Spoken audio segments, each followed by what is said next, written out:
கும்பமேளா குறித்து அதிரடி அறிவிப்பை வெளியிட்ட யோகி. இனி ராக்கெட் வேகத்தில் உயரும், என்றும் வீழாத சனாதனம்.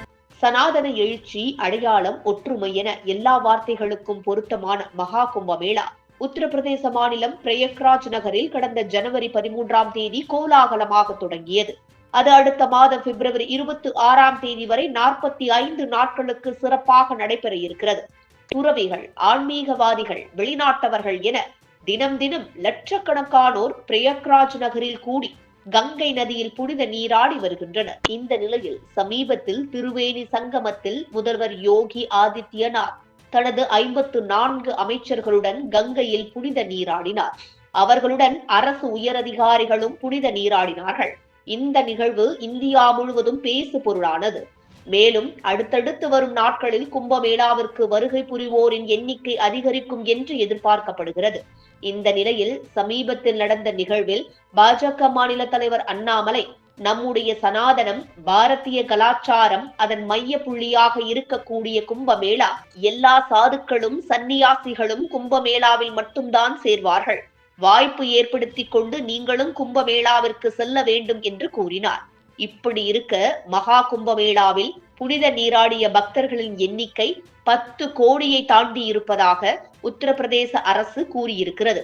இது குறித்து அந்த மாநில அரசு வெளியிட்டிருக்கும் அறிக்கையில், மகா கும்பமேளா நிகழ்வில் 45 கோடிக்கும் அதிகமானோர் பங்கேற்பார்கள் என்று ஏற்கனவே எதிர்பார்க்கப்பட்டதுதான்.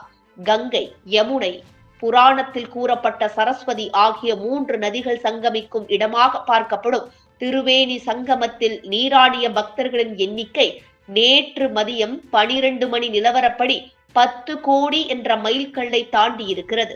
பக்தர்களின் எண்ணிக்கை நாளுக்கு நாள் லட்சக்கணக்கில் அதிகரித்து வருகிறது. புனித நீராடுவதிலும் ஆன்மீக நிகழ்ச்சிகளில் பங்கேற்பதிலும் பக்தர்கள் அதிக ஆர்வம் காட்டி வருகின்றனர். எனவே இந்த எண்ணிக்கை அடுத்த சில நாட்களில் 2 மடங்காக உயரக்கூடும் என எதிர்பார்க்கப்படுகிறது. இவ்வாறு உத்தரப்பிரதேச அரசு தெரிவித்திருக்கிறது. வரலாற்றில் இதுவரை நடந்த கும்பமேளா நிகழ்வுகளை மிஞ்சும் அளவிற்கு காவி வெள்ளம் திருவேணி சங்கமத்தை மூழ்கடித்து வருகிறது. உலகையே திரும்பி பார்க்க வைத்த இந்த மக்கள் வெள்ளத்தை மிகச் சிறப்பாக உத்தரப்பிரதேச மாநில அரசும் மத்திய அரசும் கையாண்டு வருகிறது. சமீபத்தில் அங்கு அமைக்கப்பட்டிருக்கும் பக்தர்களுக்கான தற்காலிக கூடாரத்தில் தீ விபத்து நேரிட்டது. சம்பவ இடத்திற்கு உடனே விரைந்தார் முதல்வர் யோகி ஆதித்யநாத். பிரச்சனை சரியாகிவிட்டது. இப்படி முன்னேற்பாடுகளும் சமயோஜித நடவடிக்கைகள் மூலம் மகா கும்பமேளா நடப்பதால் தான் பக்தர்கள் கூட்டம் தொடர்ந்து அலைமோதுகிறது. இதுபோன்று முக்கிய நிகழ்வுகள், அரசியல் தகவல்களை ஆழமாகவும் மாறுபட்ட கோணத்திலும் அறிந்து கொள்ள மறக்காமல் உங்கள் IND தமிழ் 24x7 பக்கத்தை பின்பற்றிக் கொள்ளவும்.